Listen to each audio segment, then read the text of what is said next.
Boy, this is the life. It is lovely, isn't it? I hate the thought of driving back to the city. It is too bad it can't last. Why can't it? Why can't things be like always? We do get along well, Kathy, don't we? Yes, George. Well, I guess people would think us silly. What do you mean, George? I'm only a junior architect. Well, what's wrong with that? Just that a junior doesn't make the big money. You make more than enough to support a family. Then you've thought about it, too. Of course, silly. Do you think I'd keep seeing you if I hadn't? Think you could be happy with me? I know I will. Well, that was easier than I thought it would be. It isn't the way I imagined I'd be proposed to either. Just so we'll have a good story to tell our grandchildren.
Is this the menu? Doesn't look like there's much to eat this morning. Oh, is that so? Well, you just close your eyes. Close my eyes? What for? Just close your eyes.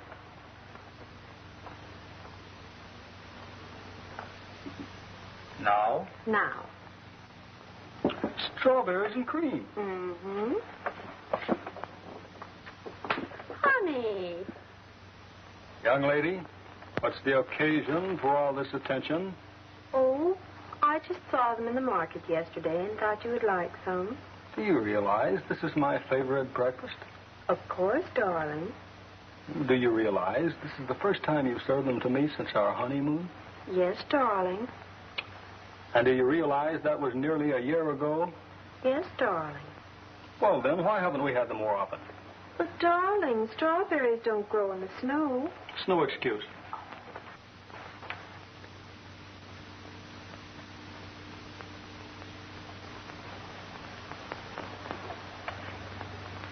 You've been happy, sweet? Very happy. No regrets? None, darling.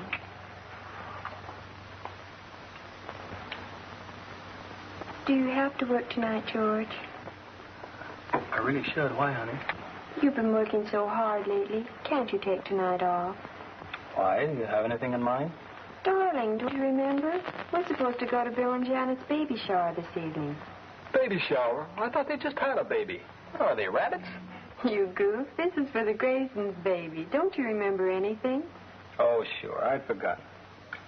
Well, all right. I enjoy things like that. Say, why don't we see those kids more often? It seems like they're always busy with their families. They don't have time to get out with the gang anymore. Maybe they don't want to. Why shouldn't they want to? Honestly, Kathy, do you really enjoy these parties we've been going to? Not especially, George, but we have to have some recreation. I agree, but they do so much drinking lately. I know most of them drink a lot, but they're just having a good time. Kathy, that isn't all. What do you mean, darling? Well, sometimes they go a little too far. I'm interested in someone else's wife, and I don't want someone else making passes at my wife. Nobody's making passes at me, darling. I don't mean you, but I've seen plenty. Take Frank Grover, for instance. I know he's a friend of mine, but I can't get used to the way he tries to take over every girl he sees. You take things too seriously. I'm sure he doesn't mean anything wrong. Well, maybe not, but he takes in a little too much territory. You're just jealous. Just because Frank's single and can run around with as many girls as he wants, you think he's a wolf. Well, if he's not a wolf, how can he give such a good imitation? Oh, George, let's not quarrel about Frank. He isn't that important. Okay, sweet. I still don't like these parties, though. I know, darling. I really don't enjoy them much either. But what else can we do for entertainment? You work late so often, and when you do come home early, you bring with you. Maybe I have been neglecting you, sweet, but it's just because I want to make a real home for you. I like a nice place, too. But I'd like to have you take enough time off to enjoy it with me. I guess it is pretty dull for you at that. I'll try to take enough time off from my work so we can be together more. Speaking of work, I'd better get going. Oh, I forgot to tell you, Frank Grover's coming over this morning. He's going to take me to work. What on earth for? It's about a divorce case he's handling. The husband works in my office, and Frank has to pick up some papers. Well, speak of the devil. Never mind, honey. I'll get it.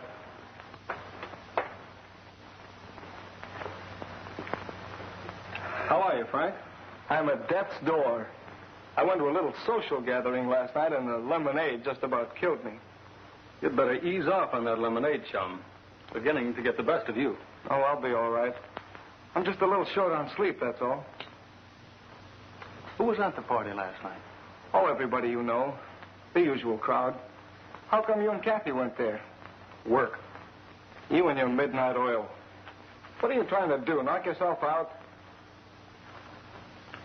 And tell me, how do you keep that beautiful wife of yours entertained while you're working? Oh, Kathy doesn't mind. She knows I'm working for our future. Frank. Oh, I feel great. Hey, you look terrific, Kathy. Thank you. Are you going to Bill and Janet's baby party this evening? Baby party? Stop it, Kathy. You don't really expect me to sit around drinking tea all evening. Besides, I get the jitters around these people that get themselves all wrapped up in their kid. Why, Frank, what's the matter with children? What are you getting so defensive about, Kathy? You and George aren't thinking about the patter of little feet, are you? I don't think having children is such a bad idea. Oh, are you ready to go? Oh, say, I almost forgot. Are you two going to the country club dance this Friday? Lord, Frank, I don't see how we can make it. Next Friday catches me right in the middle of my month-end reports. I'm sorry, I know Kathy would like to go. Well, why not? If I do, will you get me home early? Sure, Kathy. Anything you say. Go ahead, Frank. I'll be right on. Okay. Goodbye, Kathy. What is this, Kathy? Are you going to step out on me? Don't be silly, George. If you didn't have to work, we could go together. You don't mind if I go by myself, do you? Frank will bring me home early. But, darling, how can you want to go with Frank? Oh, Frank's bark is worse than his bite. I don't think he's nearly as bad as he's supposed to be. Anyway, I can take care of myself. Now, you'd better get going, darling. We can talk about it tonight if you want.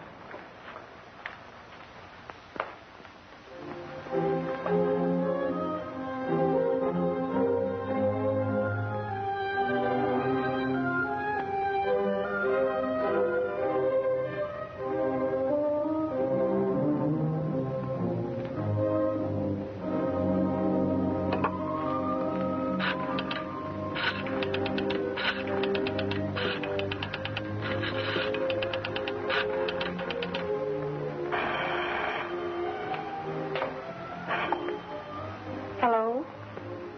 Oh, hello, George. No, I just got here. No, he's still here with me. What? I said I'd be home in a few moments. You'd better get that gigolo out before I get there, or I'll kick him out myself.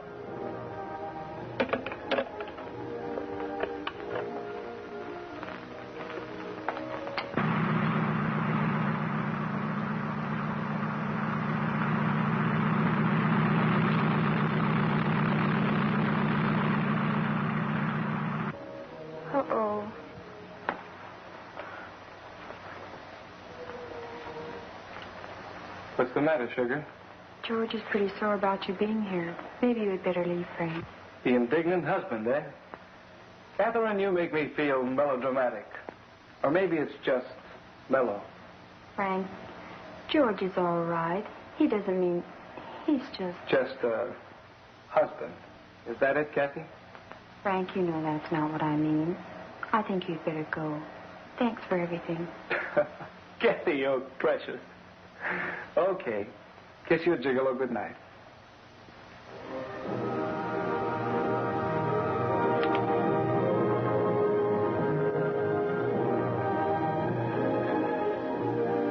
Frank, you shouldn't have. Why did you do that?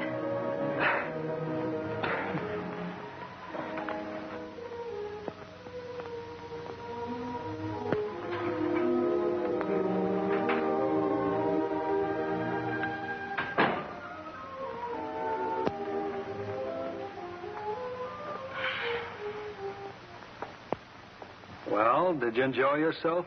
Mm-hmm. I would have enjoyed myself more if you'd been there, though. Why? Did Frank run out of gas and make you walk? Or did he just make you? Don't be stupid, George. Frank is just a friend. He knows I'm your wife. He wouldn't try to play around with me. Oh, no. No, of course not. He's a perfect little angel. He wouldn't touch a hair on your head unless he thought he could get away with it. Well, I'm not going to argue about it. I'm too tired. I think I'll get ready for bed.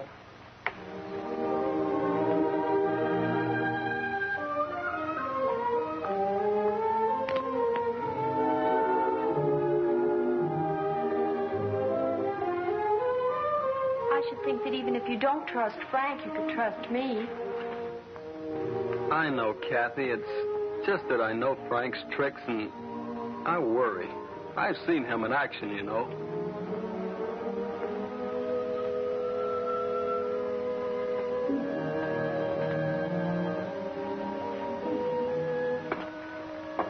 Well, darling, you don't have to worry about me. I'm perfectly capable of taking care of myself. And if the occasion should arise, I can take care of Frank, too. I hope so, sweet.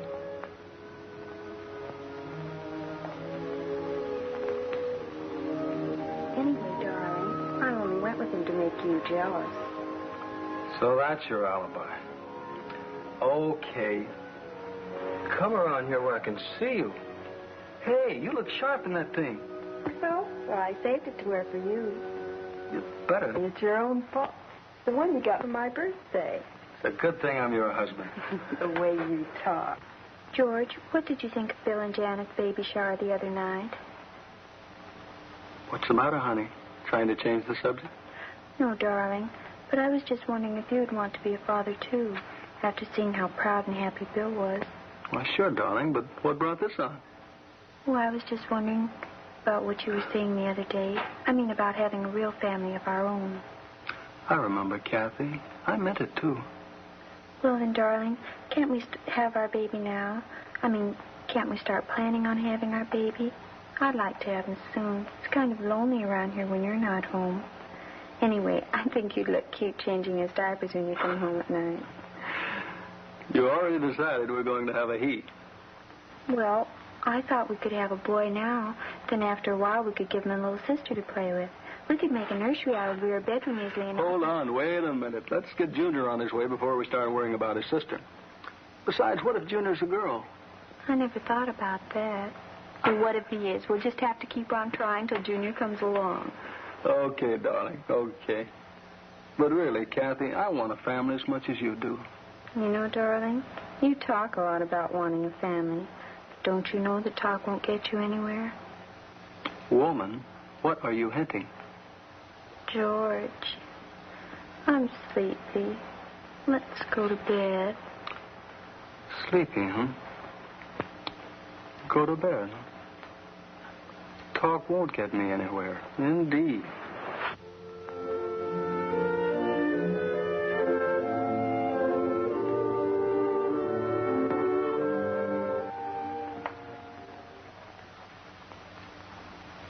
George. Mm-hmm? You meant what you said last night, didn't you? I mean, it wasn't just last night, was it? Certainly I meant it. But then we can go ahead and plan on a baby? I mean, we're going to have Junior? You're going to have Junior? You are? Kathy, do you feel all right? Do you want me to call the doctor? Well, it seems my Prince Charming has deserted me. I trust he doesn't think he can get away with it for the rest of the evening. Oh, Don will see that those two don't spend too much time together. I doubt if this Don person will be with us much longer. He's quite disgustingly drunk, isn't he? Well, Don can go on like that for hours. Wait till he tries his magic tricks on me. Here he comes now. You. And you. How about cutting a rug, gorgeous? Cutting a rug? I'm afraid I don't understand, Mr. Williams. He means he'd like to dance, Miss LaFleur. This is the first time I ever need an interpreter to talk to my babe. My dear Miss Williams, I am not yours, and I most certainly am not a babe. If you must be entirely plebeian, kindly direct your attention elsewhere. Okay, babe, no offense. My dear sir, rather than using your energies on me, I would suggest you pay a little more attention to your wife.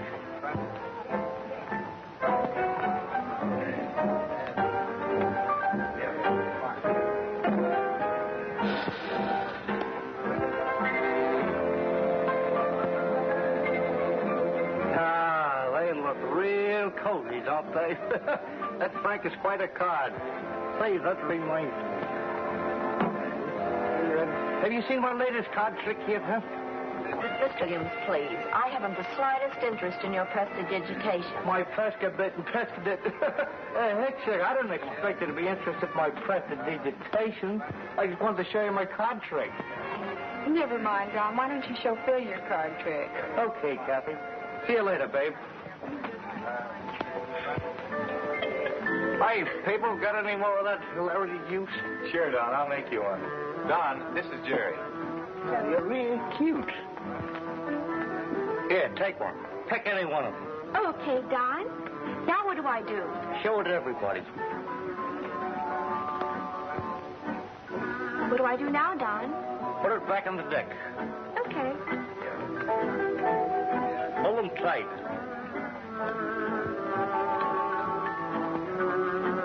What do I do now? Some trick. Like what? You're quite a magician, Don. You're quite a girl, beautiful. How did your audience like the performance, Mr. Williams? Oh, fine. Say, how about you and me cutting a rug? I told you before, Mr. Williams. No, thank you. Oh, that's all right. You're quite welcome.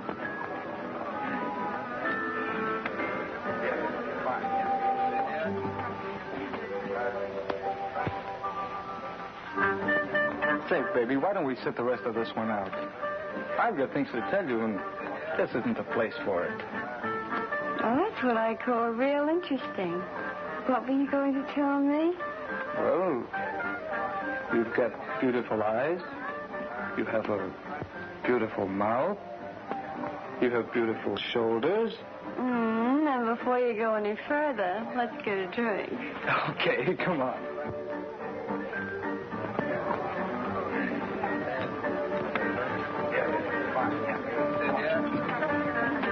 It seems I'm deserted after all.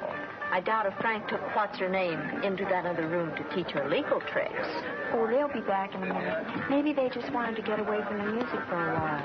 They had better come back to where the music is.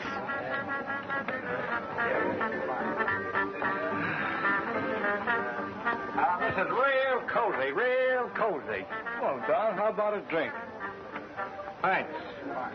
Let's have a toast. Here's to it and to it again. If you don't do it when you get to it, I hope you never get to it to do it again.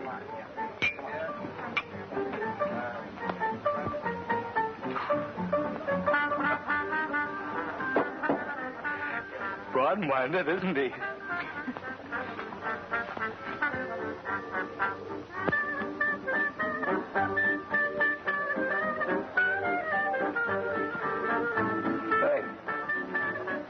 Say what? Am I interrupting? Yeah, beat it.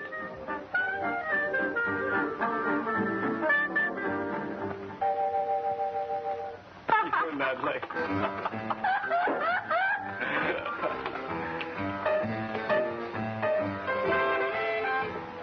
Oh, now that's what I call music. You know, you remind me of a gal I saw once in a burlesque show. I'll bet you could do as well as she could. Think I couldn't? Why don't you try it? I'll bet the gang would get a big kick out of it. Okay, I will. Come on. Hold everything, gang. Hold it. Betty's going to show us how they dance at the better burlesque houses. Go ahead, baby. That's your cue.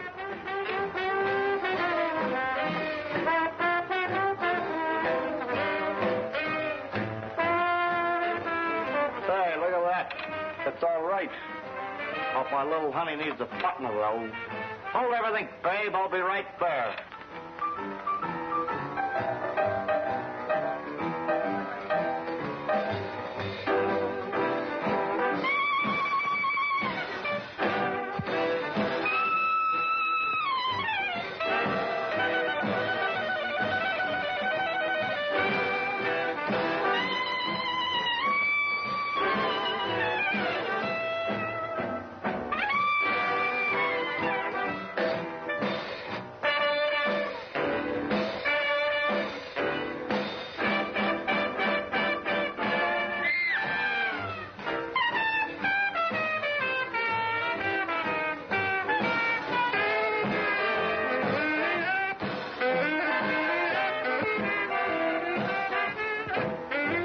I guess I better put my clothes. Take it easy, boy. It's all over. How was that? Pretty good, huh? Pretty good, huh? Magnificent, Don. Hey, that calls for a drink, pal. Here, drink it down. You need it. You're a real pal. Sure.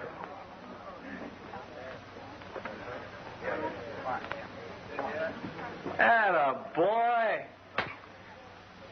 Oh, no. Hey, Phil, take care of him, will you? Where is my hero going now? As though I couldn't guess.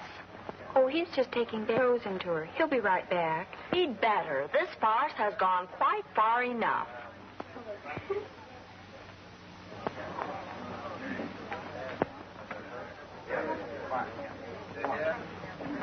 Well, that's the end of Don's tricks for tonight. I guess I'll have to show you my trick. Don't tell me you do tricks. Sure. Just look. Say, is that gin? Sure. You gonna drink it?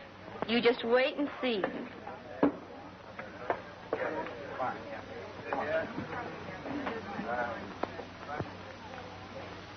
Da-dum, da-dum. Hey, you're da-dum, terrific. da-dum. Oh, Phil, I'm all wet. What shall I do now? I guess you'll have to take off that dress and let it dry. I haven't anything under it. Not anything? Well, it's me. Wait, there's Don's shirt. You can put that on.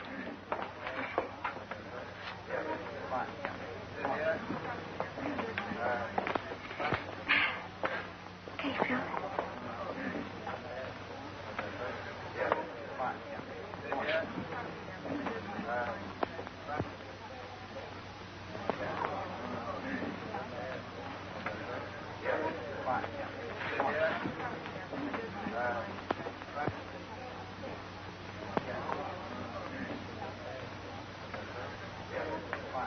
How do I look?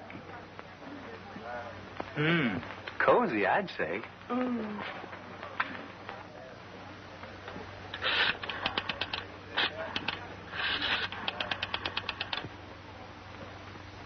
Hello. Hello, George.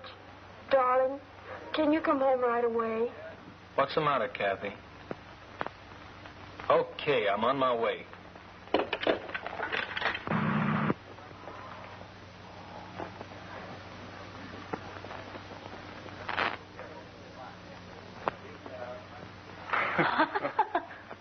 Look at that. Wipe the lipstick off your face, darling. That shade is a little too vulgar.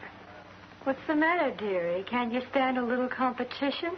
I can compete with any stripper, amateur or otherwise. Stripper, huh? Say, now I remember you. I thought I'd seen that bleached mouth before. Dolores LaFleur. Dolly Flowers of the Star and Garter, wasn't it? sorry. I didn't recognize you with your clothes on. Frank, you've been slumming again. Why, you cheap tramp. Let's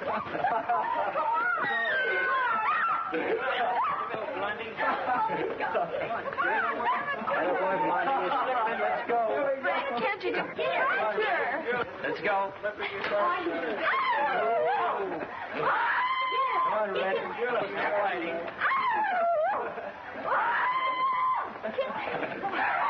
Now, girls. Come on, Red. Come on, let's go. Come on, give it to him. Come on. Come on, Red. Come on, give it to him. Come on.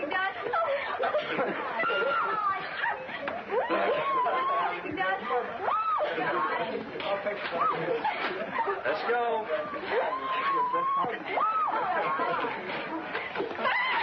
Let's go.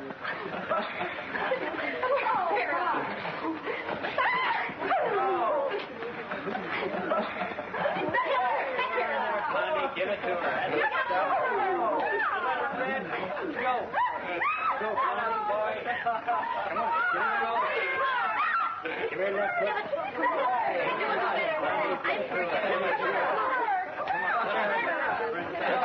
What's going on? All right, Grover, you take over from here. Get these girls presentable, then the whole bunch of you clear out of here. I mean it.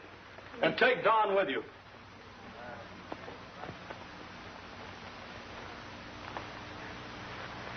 Stop it, Kathy. It's all right. They're leaving now. Oh, George, it was so terrible. Everything went wrong. Well, darling, I don't like to say I told you so, but I did tell you. You know that. Oh, George, please, let's not quarrel about it. You realize, Kathy, that we'll never have another party like this again. I never want another party like this. Kathy, what's happening to us? Why are we breaking up? We are, you know. Neither one of us is happy. I love you, Kathy. You know that, don't you? I know you love me. It isn't that. I just feel that in some way our marriage isn't complete, that we weren't meant to be married to either. Somehow I feel that if we were, we'd have the children we want, just as other people do. Oh, I'm all mixed up. Do you mean that you want a divorce, Kathy? Oh, no, George. I don't think I want a divorce.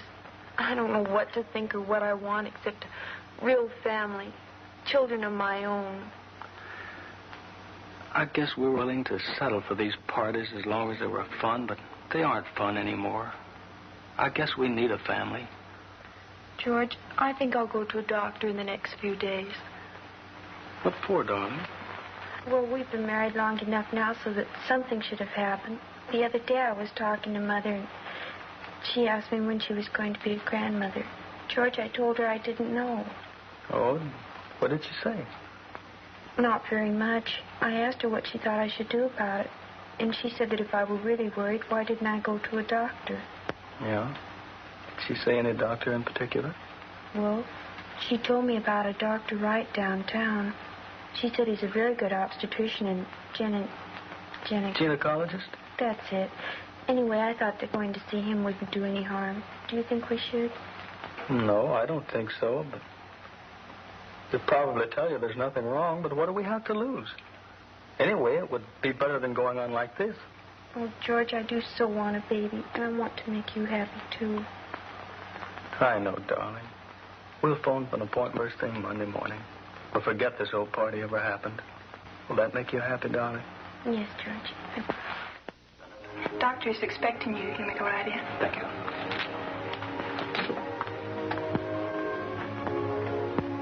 Good afternoon, Mr. and Mrs. Bennett. Yes, Doctor. This is Mrs. Bennett. How do you do? Please sit down. I judged from our telephone conversation that you and Mr. Bennett are having difficulty in starting your family. Well, yes, Doctor. We thought that possibly you could tell us what's wrong. I mean, so many of our friends are having children while we aren't. Do you suppose you could find out what the trouble is? Possibly. I think the first thing would be to give you an examination. Would you mind waiting in the other room, please, Mr. Bennett? Sure.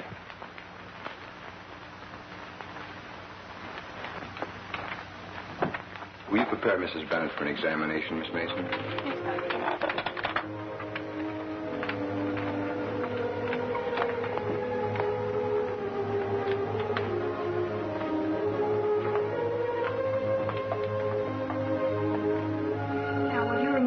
things behind that screen, Mrs. Bennett? All of them? I think so.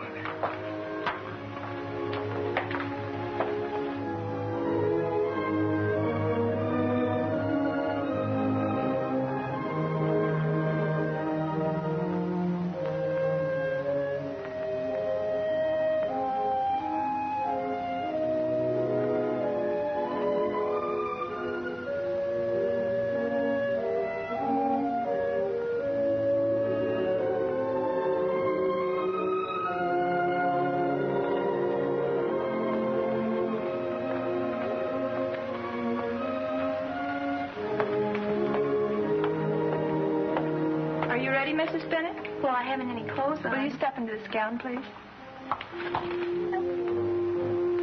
Now, will you just sit on the table, please?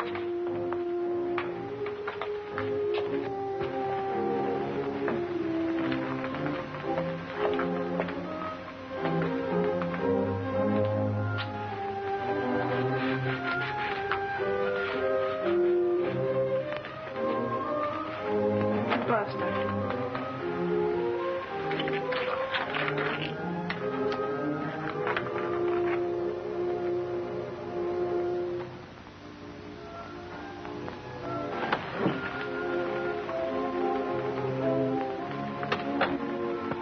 Sit down, Mrs. Bennett.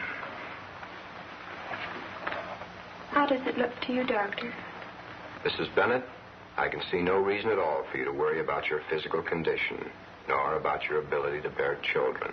But, Doctor, if there is nothing the matter with me, why aren't my husband and I having the children we want? Are we just unlucky? Luck, as you call it, may be the reason in your case, Mrs. Bennett. But then again, there might be other factors involved. I think while Mr. Bennett is here, we'd better ask him to come in. But surely you aren't suggesting that there is something wrong with George, are you, Doctor? Don't be alarmed, my dear. I'm only suggesting that we be sure of our facts before we attempt to arrive at a solution of your problem. All right, Doctor.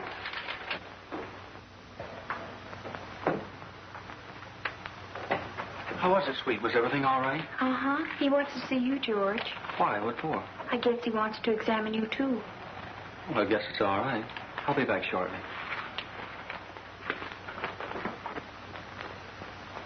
Sit down, Mr. Bennett. I'd like to ask you a few questions. All right, Doctor. Mr. Bennett, have you ever had any form of venereal disease? No, Doctor. I never had anything like that. Mumps? No. Any serious injury? No, Doctor. Why, do you think it's me? Mr. Bennett, from my examination of Mrs. Bennett, I can find no apparent reason why she should not become a mother. We can only surmise that you may be the reason for your trouble. But, Doctor, what shall I do?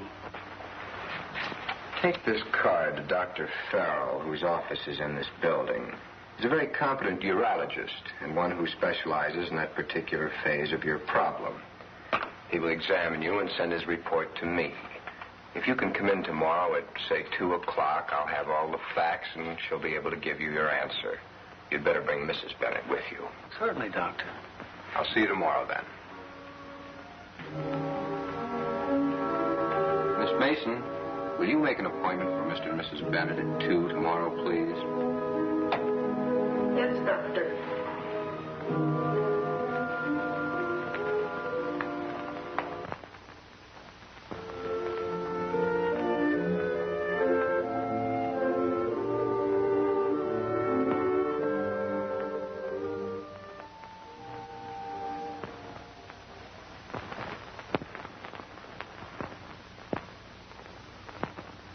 Dr. Wright will see you now, Mr. Bennett. Thank you.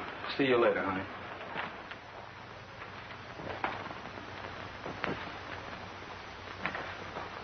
Have you found out anything yet, Doctor? Yes, I have, Mr. Bennett.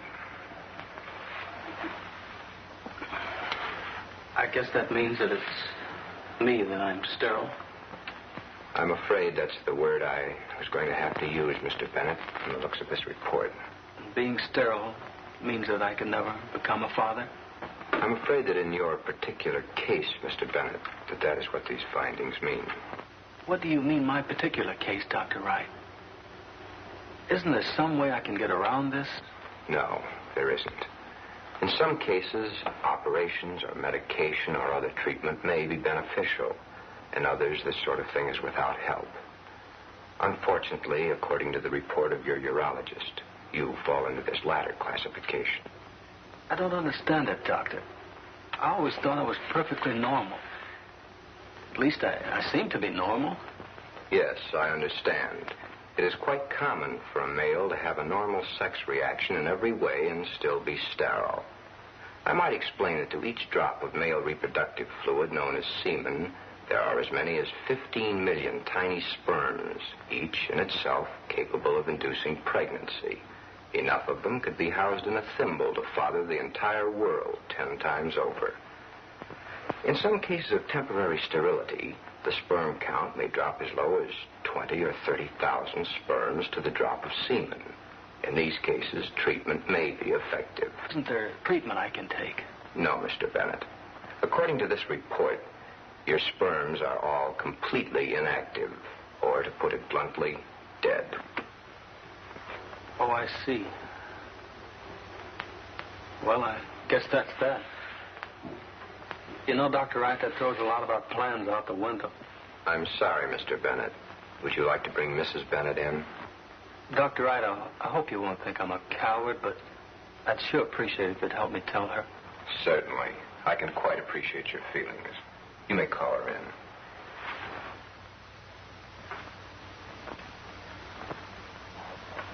Well, it's about time. I thought you had deserted me. George, what's the matter? Dr. Wright would like to see both of us, darling. All right, but what's wrong?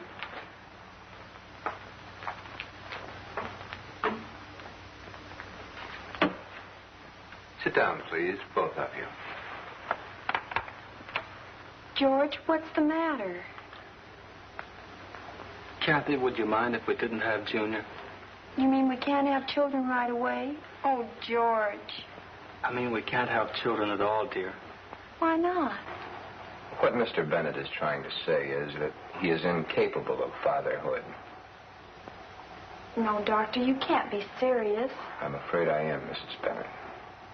I guess we'll just have to adopt our family, Kathy. I won't. I don't want a ready-made family. If I'm going to have children, I want them to be mine, my own. But, darling, what else can we do? Dr. Wright says I'm sterile. He must know what he's talking about. I suppose so. I don't know what to say, Kathy, except that I'm sorry. If you two have decided against adoption, there may be something I can do. That is, if you want your own child. Why, Doctor, you don't think... No, Mrs. Bennett, you misunderstand me. Here, let me read you this letter by way of explanation. Dear Dr. Wright, I'm writing you this letter on my daughter's first birthday. My husband and I are so happy and cannot express to you the gratitude we feel for telling us about artificial insemination and helping us to have our baby. Nothing in our lives has given us such happiness, and when I look at baby Dorothy, I bless God that we were sent to you. My husband joins me in wishing you the greatest of success in your fine work. Well, what do you think? Does that appeal to you? I don't understand even yet. What is this artificial insemination thing? Have you ever heard of it before, George? Seems to me I've heard it mentioned before. It sounds as though it might be connected with what you were telling me a few minutes ago, Dr. Wright. Well, yes, in a way it is. It consists, in effect, of removing semen from a normal, healthy man and implanting it in a receptive woman. Pregnancy takes place as in normal conception, and a normal birth is the result. To all intents and purposes, this method is the same as a normal conception, except, of course, that the mother never sees the donor. How can that be, Doctor? I thought that... No, Mrs. Bennett. Contact between the father and the mother is not necessary, nor, in this case, desirable. The male fluid is withdrawn from the donor and stored under refrigeration until it is needed. At that time, it is introduced into the prospective mother by artificial means. That is, by a syringe or by means of a capsule. Oh, I see. Well, what about the selection of the father? How can you tell if is donor, the word you use, is satisfactory? We do that by examining his background.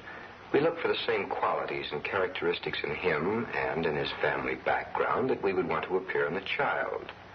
If his family history reveals certain admirable traits, either physical or mental, we can be sure that these same traits will appear in him and in his children.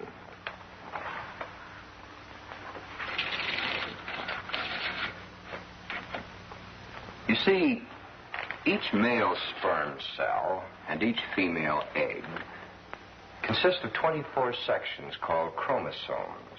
Now, each of these chromosomes is the determining factor in some part or phase of the infant.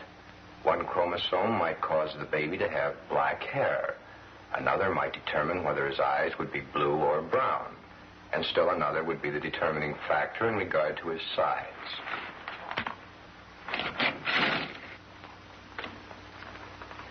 But Dr. Wright, has there been much work done in this artificial insemination field? I mean, is it just a theoretical thing, or has it been done before? A tremendous amount of work has been done in artificial insemination, Mrs. Bennett. I'll admit that up to the past few years, a great majority of it has been done with livestock. But the results with all sorts of animals, and lately with human beings, have been exceedingly gratifying. One more thing, Dr. Wright. Is there any danger in this? The only possible source of danger in artificial insemination, Mr. Bennett, is the same danger that is present in ordinary childbirth. In the hands of a competent gynecologist, however, the patient is perfectly safe.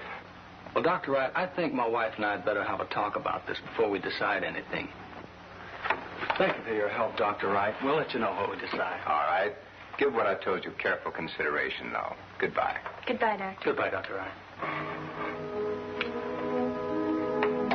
Miss Mason, will you bring in the files on our insemination donors, please?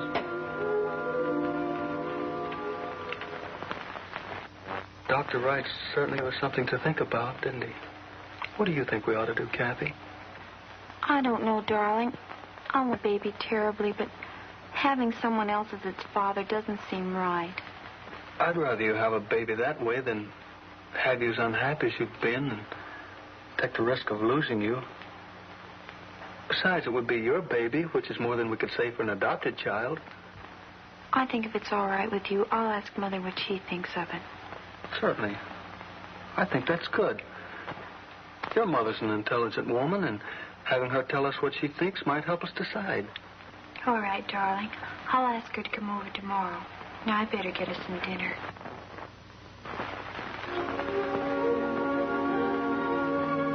And the doctor assured us that this artificial insemination wouldn't be dangerous.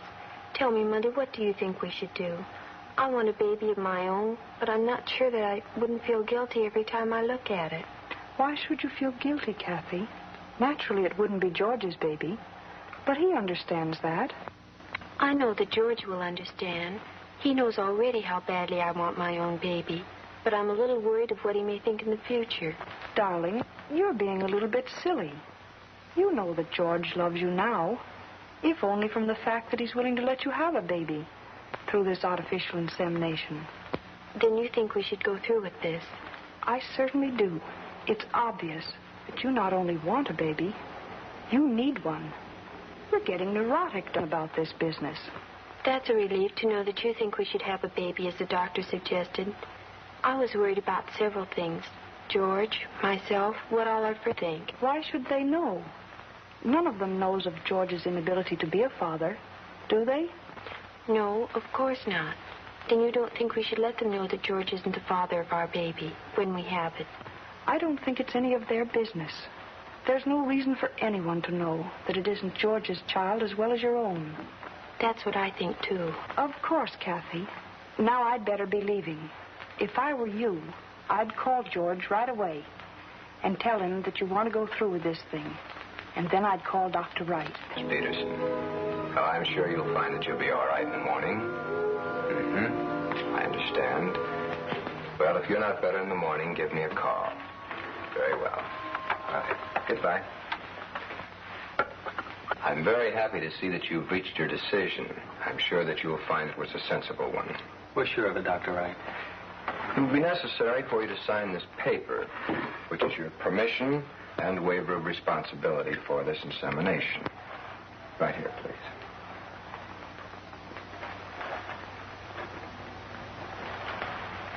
On this side, Mr. Bennett. Will you come in, please, Miss Mason? Thank you. This will take about half an hour. Will you wait outside, Mr. Bennett, please? Miss Mason, will you prepare Miss Bennett for an insemination? Right this way, Mr.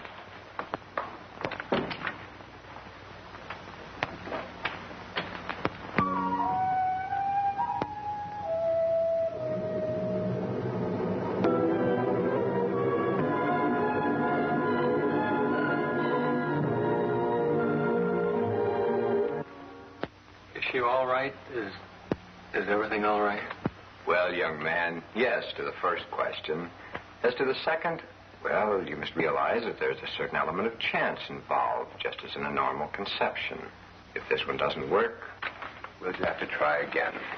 When will you want to see me again, Doctor? 2 weeks, I think. Will you make the appointment, please, Miss Mason? Doctor, will 2 weeks from today at the same time be satisfactory? Will I need any other treatments, Doctor? No, my dear. Not if this one is successful. You'll be no different than any normal woman bearing her child. And I see no reason for you to tell your friends that George is not the father. In fact, from my past experience in these cases, I strongly advise against it. I guess you should know best, Dr. Wright. Well, Miss Bennett, you two aren't the only ones I've had with this problem. Do you realize there are an estimated 5 to 10% of the married couples with the same difficulty? And I thought we were an original family.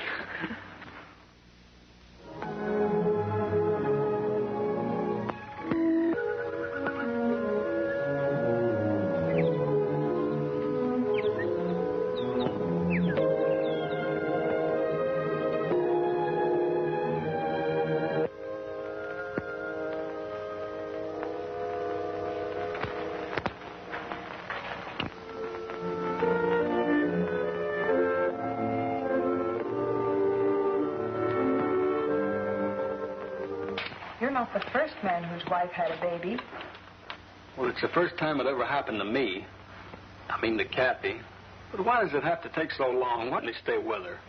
But, George, Kathy is okay. But where is Dr. Wright? Where did he go? Why is he with her? He'll be here soon enough. My goodness, women have been having ever since the beginning of time. And mostly without Dr. Wright now. Dr. Wright, how is Kathy? Is she all right? How long is it going to be? Kathy's going to be fine, George. You better get hold of yourself. Why don't you sit down and smoke a cigarette? I smoked a whole pack of those things since I've been here, Doctor. I'm worried about Kathy. Yes, I know. Say, why don't you run out and buy a pack of cigarettes? I haven't got any either. Be sure nothing will happen while I'm gone. I'll get you a pack, too, Doctor. Go ahead, George. I'm sure Catherine isn't even in the delivery room yet. Or Dr. Wright wouldn't be here. Oh, bless our newborn infant, our baby God adore. Till love shall gently lead us home to the eternal shore.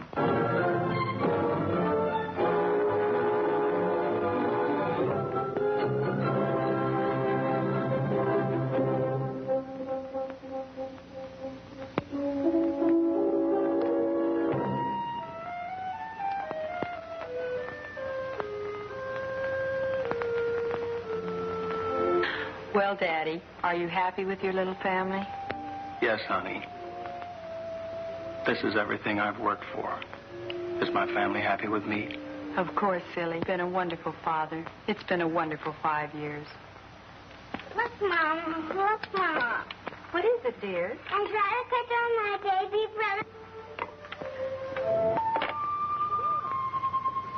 brother.